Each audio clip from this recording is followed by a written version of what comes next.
पिछले एपिसोड में हमने देखा था आस्था हार नहीं मानता क्योंकि उसे भी टॉप पर जाना था, लेकिन आस्था के पास कोई भी मैजिक पावर नहीं है जिससे वो टॉप पर नहीं चढ़ सकता। फिर आस्था को अपनी पावर के बारे में याद आता है और वो थी लिबे की पावर। फिर आस्था ट्राई करता है और वो अपने डेविल फॉर्म को एक्टिवेट कर लेता है। अगर तुम्हें वो वाला एपिसोड देखना है तो डिस्क्रिप्शन में लिंक है, तुम लोग देख सकते हो।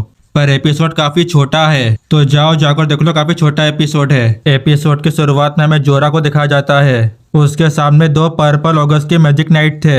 यहाँ पर जोरा उनसे ठीक से बातें नहीं करता। एक कहता तुम्हें पता भी है ये कौन है? पर्पल ऑगस्ट का वाइस कैप्टन, उसका नाम है जेरस लुगनर। जोरा कहता है मुझे कैसे पता होगा उसके बारे में? The saint of pure ice. फिर तुम्हारी वो बर्फ कहाँ है?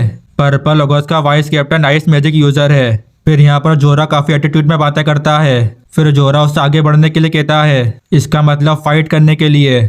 जस्टिस के नाम पर मुझे मारने की कोशिश करो तुम्हारे इस पावरफुल मैजिक के साथ।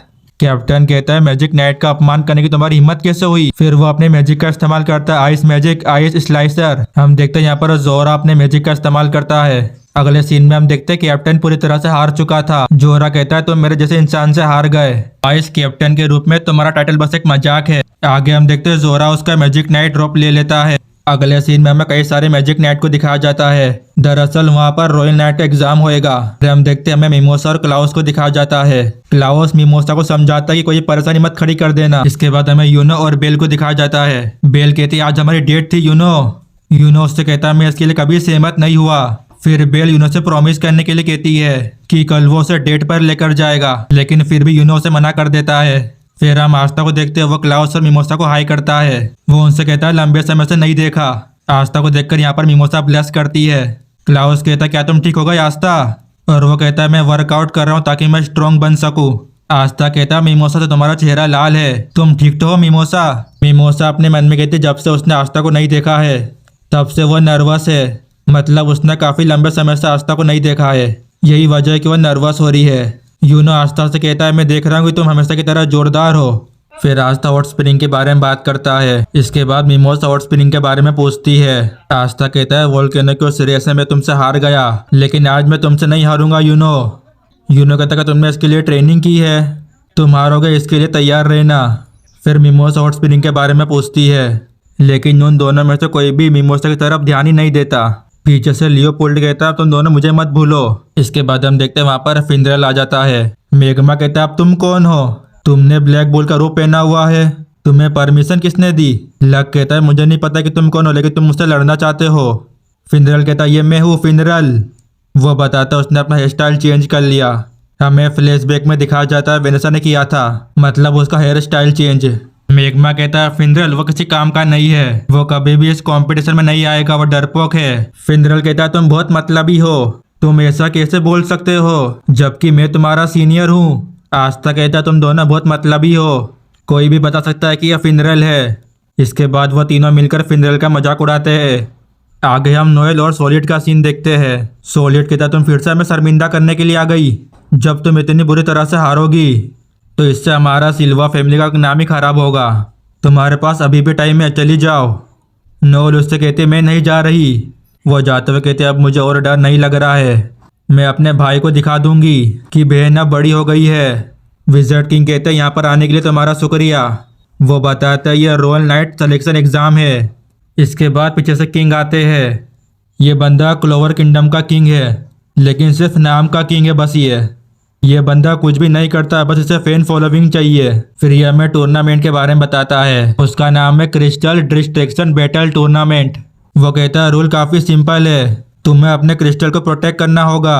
अगर मैं तुम्हें आसान भाषा में समझाऊं तो ये ऐसा है, तुम्हें अपने राइवल के क्रिस्टल को तोड़ना है और साथ में तुम्हें अपने क्रिस्टल को प्रोटेक्ट भी करना होगा। लेकिन किंग आगे नहीं बोल पा रहा था क्योंकि इस बंदे ने मेहनत करी नहीं थी। सारी मेहनत तो विजर्ड किंग ने करी थी। ये देखकर विजर्ड किंग सभी को समझाते हैं। वो बताते हैं ये आई ऑफ द मिडनाइट के खिलाफ के लिए है, मतलब जो भी इस टूर्नामेंट को जीतेगा वो रॉयल नाइट बन जाएगा।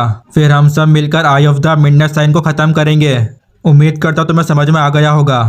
फिर विजर्ड किंग टीम को अनाउंस करते हैं, इसका मतलब यह रैंडमली टीम होगी। फिर आस्था अपनी टीम देखता है। आस्था की टीम में मिमोसा है। ये देखकर मिमोसा थोड़ा सा ब्लश करती है। वो कहती है मैं खुश हूँ, मैं बहुत खुश हूँ, लेकिन मुझे एग्जाम में ध्यान लगाने की जरूरत है। आस्था की टीम में एक और बंदा, उसका नाम है जोरा। फिर आस्था कहता है आखिर वो कौन है। जोरा कहता है मैं जोरा हूँ, मुझे थोड़ी देर हो गई। फिर वो सीधा विज़र्ड किंग के पास आ जाता है। जोरा कहता है मुझे यकीन है कि मुझे माफ कर देंगे विज़र्ड किंग, क्योंकि मुझे थोड़ी देर हो गई। फिर वो कहता है मैं जोरा हूँ, यह खुशी की बात है। फिर पीछे से मार्स कहता है दूर हटो, लेकिन जोरा उसके हमले से बच जाता है। आस्था कहता तुम्हें क्या लगता है तुम क्या हो, तुम विज़र्ड किंग के साथ क्या कर रहे थे। फिर विज़र्ड किंग सभी को शांत होने के लिए कहते हैं। जोरा कहता है मुझे लगता है हर कोई विज़र्ड किंग का सम्मान करता है। फिर जोरा अपना रोप पहन लेता है। फिर हम देखते हैं मार्स समझ जाता है कि वह किसका रोप है। फिर जोरा आस्था से कहता है ऐसा लग रहा है कि हम एक ही टीम में है। आस्था उसकी बात से एग्री करता है, फिर वो भी उसे हाथ मिला लेता है। फिर वह देखता है उसके हाथ में एक बदबू वाला कीड़ा है। फिर मार्स कहता है क्या तुम सच में इससे ठीक हो, क्योंकि मार्स समझ जाता है कि वह कैप्टन नहीं है, वो एक बेहरूपिया है। विज़र्ड किंग कहते हैं हाँ ये मजेदार लग रहा है। यहाँ पर हम देखते हैं आस्था मना करता है, मतलब वो उसकी टीम में रहना नहीं चाहता। विज़र्ड किंग कहते हैं हम सब मैजिक नाइट है। फिर वो कहते हैं सब लोग अपनी टीम को कंफर्म कर लो। सबसे पहले हमें पहली टीम दिखाई जाती है जिसके अंदर टोटल 3 मेंबर्स थे और उनका नाम है सोल, मेग्मा और किर्स। इसके बाद हमें दूसरी टीम दिखाई जाती है और उसके अंदर भी टोटल 3 मेंबर्स थे और उनका नाम है यूनो, नोएल और एन। फिर यूनो अपने मन में कहता है तो मैं उस शोर मचाने वाली छोटी लड़की के साथ हूँ, वो लड़की जो हमेशा आस्था के साथ रहती है। यहाँ पर हम देखते हैं बेल नोएल की तारीफ करती है। फिर वह कहती है जैसा कि तुम जानती हो यूनो मेरा है। नोएल अपने मन में कहती मैं उसकी टीम में हूँ, वो लड़का जो आस्था का बचपन का दोस्त है। आगे हम नेक्स्ट टीम को देखते हैं, उसके अंदर भी 3 मेंबर्स है। उन तीनों का नाम है एंजल, लक और क्लाउस। फिर क्लाउस अपने मन में कहता है ये कैसे हो सकता है। फिर हम देखते हैं लक हाथ बढ़ाकर साथ में काम करने के लिए कहता है। जैसे ही क्लाउस उससे हाथ मिलाता है उसे बिजली का झटका लगता है। लक कहता है हम बेहतरीन टीम के साथी बनने जा रहे हैं। इसके बाद हम अगली टीम को देखते हैं, उसके अंदर भी 3 मेंबर्स थे और उनके नाम है फिनरल, लियोपोल्ड और हेमन। फिर हम अगली टीम को देखते हैं, उसके अंदर भी 3 मेंबर्स थे और उनके नाम है डिमेटेरी, सोलिड और एलेडोरा।